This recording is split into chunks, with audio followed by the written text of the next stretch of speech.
comissão especial que analisa o Plano Nacional de Educação, o PNE, já aprovou o texto base da proposta. O PNE define metas para o ensino nos próximos 10 anos. Apesar da polêmica, os deputados aprovaram um texto do Senado, que define que as escolas precisam combater todo tipo de discriminação sem especificar gênero e orientação sexual. Outro ponto polêmico foi a tentativa de excluir programas educativos como o ProUni, Universidade para Todos, e o Pronatec, de acesso ao ensino técnico, do percentual de 10% do PIB, o Produto Interno Bruto, a ser investido na educação pública. Nesta edição do Palavra Aberta, vamos conversar com a deputada Yara Bernardi, do PT de São Paulo. Ela é professora e prioriza a educação em seu mandato. O programa Palavra Aberta é uma produção conjunta da TV e da Rádio Câmara. Bom, deputada Yara Bernardi, tudo bem?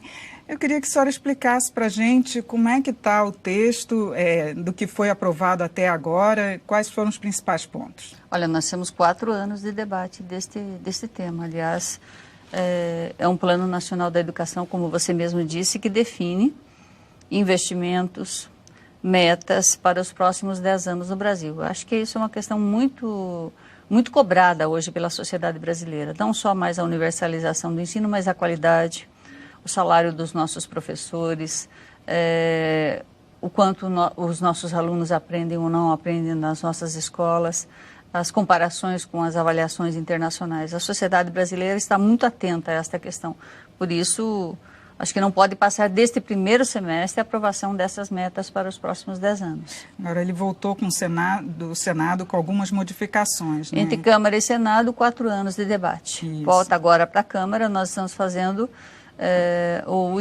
última avaliação daquilo que foi modificado entre as duas casas.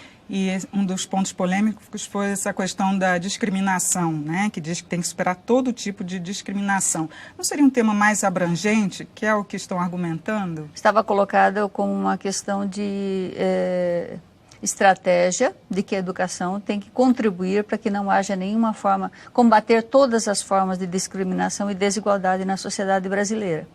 O texto da Câmara deixava muito mais claro as discriminações de gênero, que existe, aliás, em todos os documentos e políticas oficiais do Brasil, inclusive dos tratados internacionais, combater as desigualdades de gênero, de raça. Então, não deixou clara essa questão do racismo que existe nas escolas, existe na sociedade brasileira, e de orientação sexual.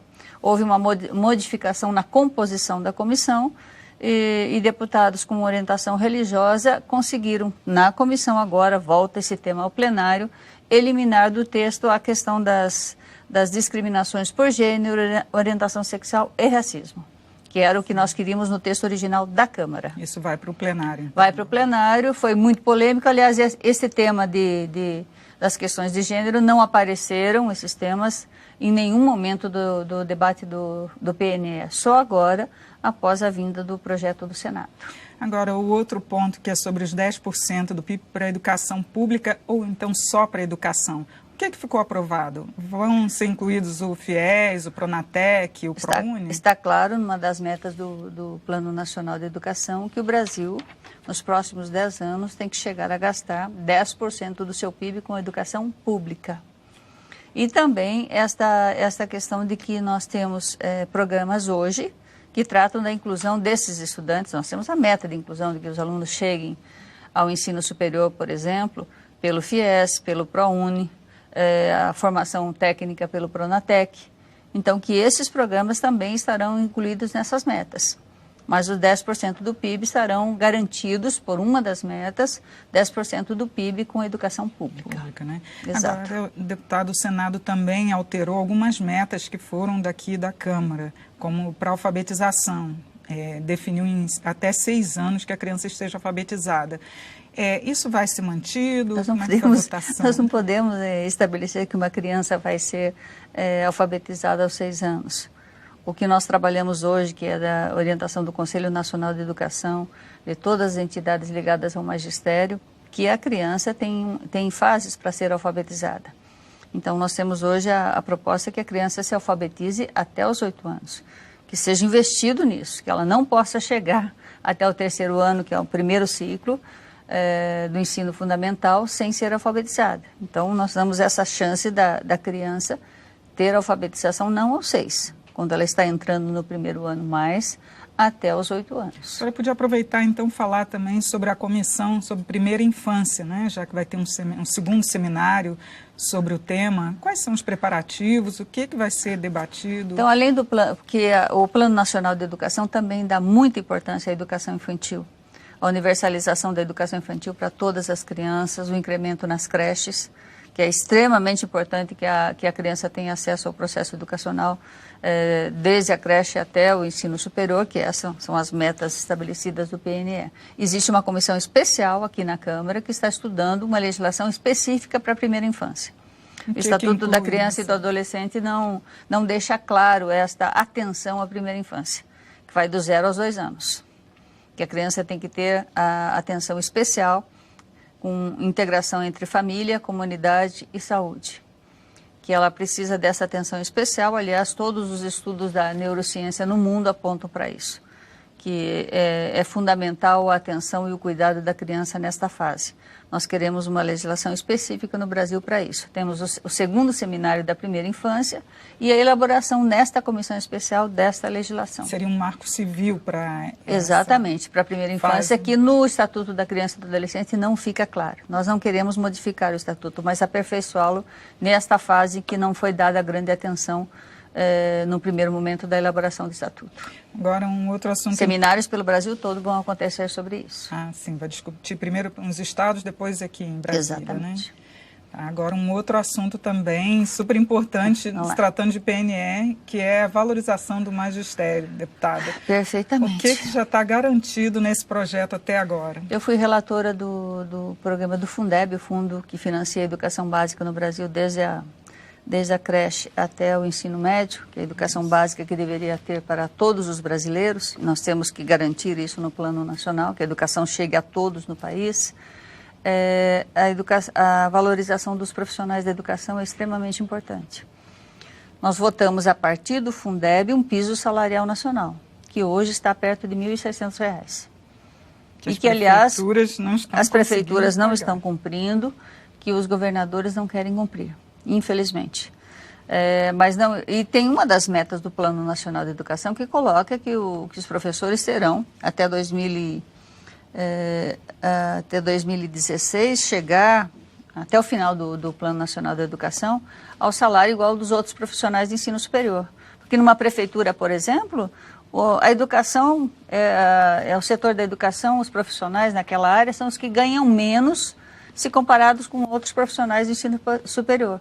Ganham menos que o médico, que o engenheiro, que o advogado, que o assistente social. Os professores ganham menos. Parece que é até uma questão cultural de se pagar pouco aos professores. Mas também porque muitos não têm um nível superior, né? Uma das metas é essa, garantir que todos mesmo tenham aqueles que têm um nível superior nas prefeituras, na maioria delas, inclusive os professores alfabetizadores, que eu acho isso uma questão gravíssima, como se eles fossem de menor importância e são da maior importância, o professor alfabetizador ganha menos que os outros da carreira.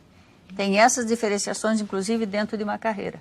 O Plano Nacional garante a valorização dos profissionais do magistério e, inclusive, projetos para a sua formação. Planos de carreira, estatuto claros e estabelecendo esta meta para que eles ganhem tanto quanto os outros profissionais de nível superior. Agora, tem uma pesquisa até da USP mostrando que 52% dos alunos de física e também de matemática, que eles não querem lecionar para o ensino básico. Como atrair esses profissionais que estão com uma boa formação para atuar no ensino básico, que é fundamental, né? Se a sociedade brasileira valorizar o profissional da educação novamente, como já foi valorizado.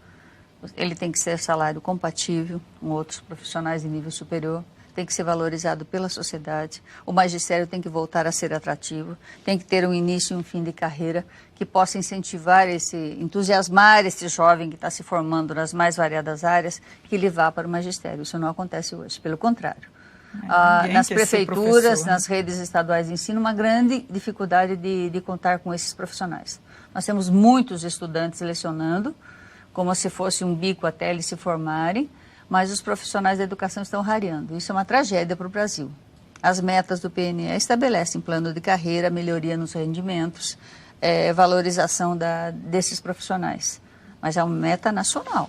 Não é só para o PNE, não. A sociedade brasileira tem que valorizar os nossos mestres. Só uma última pergunta, deputada.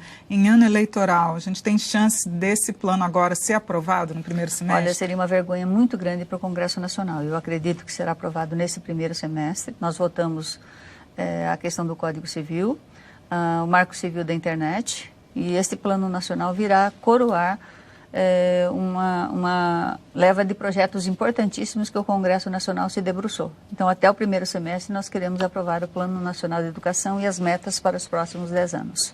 E, inclusive, com tudo que foi discutido de gastos com os recursos, inclusive, do pré-sal, como a presidenta Dilma decidiu e determinou com relação ao Congresso. Tá certo, deputada Yara Bernardi. Muito obrigada por seus esclarecimentos aqui no Palavra Aberta. Eu que agradeço o espaço.